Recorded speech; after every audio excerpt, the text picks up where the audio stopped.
Run your fingers slowly across the top of a Chihuahua's head, right at the crown, and on most of them you'll find something that stops you cold. A soft spot, a small give in the bone, where there should be solid skull, sometimes no bigger than the tip of your pinky, and if the dog is calm and you hold still, you can feel it faintly pulse. That is not a defect. That is not an injury. That is a hole in the skull, and the strange truth is that the majority of Chihuahuas walk around with one their entire lives, and most of their owners have no idea it's there. It has a name, the molera. And the story of why it exists runs from a delivery room to an Aztec temple to a myth that terrified Chihuahua owners for the better part of a century, so let me take you through all of it, because once you understand what that little soft spot actually is, you'll never look at this ridiculous, wonderful breed the same way again. Start with what's happening under your fingertip. Every mammal, humans included, is born with a skull that isn't finished. A fully fused, solid skull is too rigid to squeeze through the birth canal, and it leaves no room for the brain to grow in those frantic first weeks of life. So nature does something clever.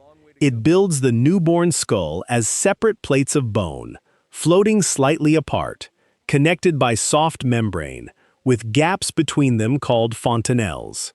If you've ever held a human newborn and been warned not to press the top of its head, you've met a fontanelle.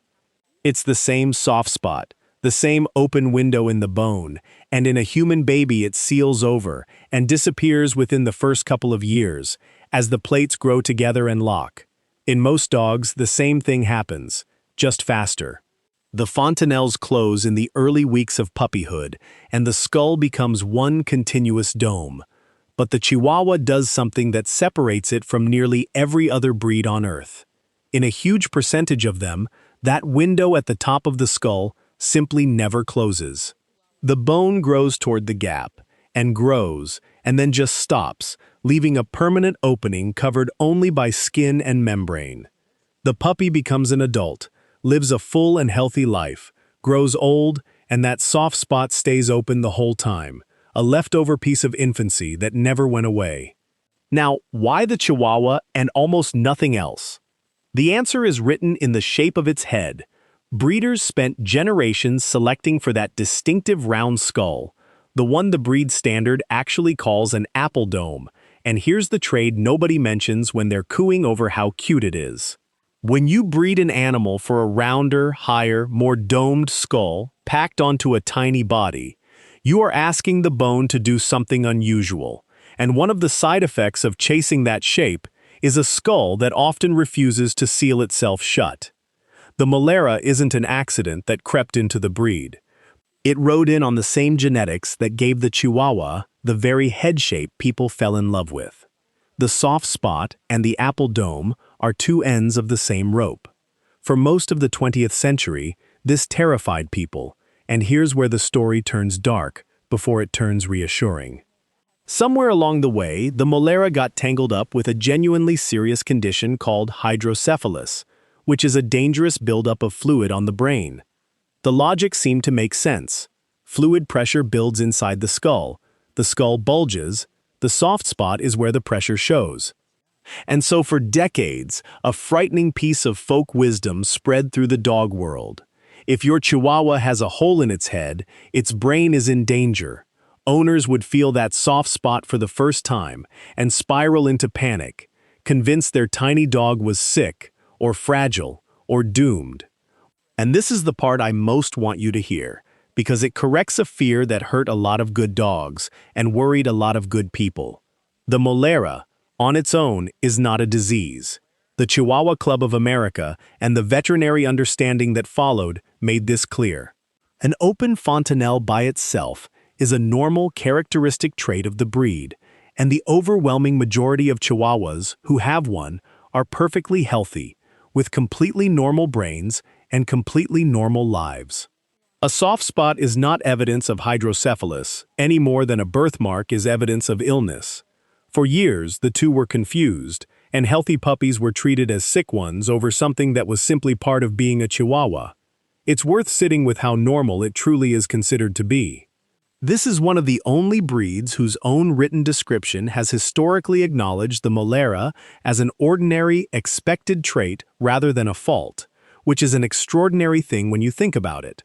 Almost every other feature a breed carries in its skull, breeders try to standardize or breed away from. Here was an open gap in the head, written down as simply part of what a Chihuahua is. But I'm not going to sand off the whole truth to make you feel good, because there's a real and important edge to this. A molera being usually harmless does not mean it's nothing. Two things stay true at once. The first is that a very large opening, or several open spots across the skull instead of one small one, can sometimes travel alongside actual problems, including that hydrocephalus everyone feared. The second is far simpler and matters every single day. Where the bone is open, there is no armor. The brain at that spot is protected by skin and membrane and nothing else. The molera isn't a sickness to fear, it's a window to protect. So handle the head gently. Don't let small children treat the dog like a toy. Be mindful of the one place where nature left the door open. That's the whole practical lesson, and it's a small one. Now let me give you the part that turns this from a health fact into something closer to wonder.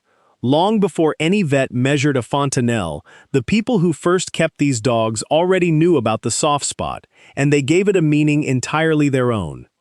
The Chihuahua is believed to descend from an ancient companion dog called the Tichichi, kept by the peoples of central Mexico going back to the Toltec and later the Aztec, over 1,000 years ago. These little dogs were woven deep into spiritual life, buried with the dead, believed to guide souls on the journey after death. And in that world, the small opening at the top of the skull was not a flaw to be fixed or feared. It was sacred. I love that the fact and the folklore are describing the exact same soft spot. One sees an unclosed fontanelle, a quirk of selective breeding and skull geometry. The other saw a doorway for the soul. Neither of them is wrong about what's physically there. They're just standing on opposite ends of 1,000 years, looking at the same small, pulsing gap and reaching for completely different words to explain why it moved them. So the title was true. Most Chihuahuas really do have a hole in their skull, and now you know it isn't a horror story or a health scare. It's a piece of infancy that the breed never let go of, carried into adulthood because of the very shape that makes the dog so recognizable, misunderstood for a century, and quietly revered for 1,000 years before that. The next time you meet one, and it's shaking and staring at you with those enormous eyes like the world is far too big and far too loud, you can rest one finger, very gently, on the top of its head and feel the strangest thing about it. A little unfinished spot where the bone chose to stay open. Not broken, not sick. Just a small, soft reminder that even the fiercest, loudest, most self-important dog in the room is, underneath it all, a great deal more delicate than it will ever admit.